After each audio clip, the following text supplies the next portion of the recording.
আজকে আমরা শিখব আমাদের 6টি ঋতুর নাম বাংলা এবং ইংরেজিতে। গ্রীষ্ম ইংরেজিতে বলে সামার। বর্ষা ইংরেজিতে বলে মনসুন। শরৎ ইংরেজিতে বলে অটাম। হেমন্ত ইংরেজিতে বলে লেট অটাম। শীত ইংরেজিতে বলে উইন্টার।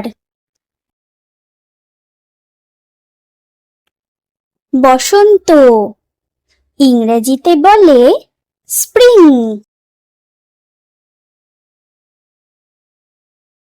আমাদের ভিডিও ভালো লাগলে লাইক, শেয়ার, সাবস্ক্রাইব করে দিও।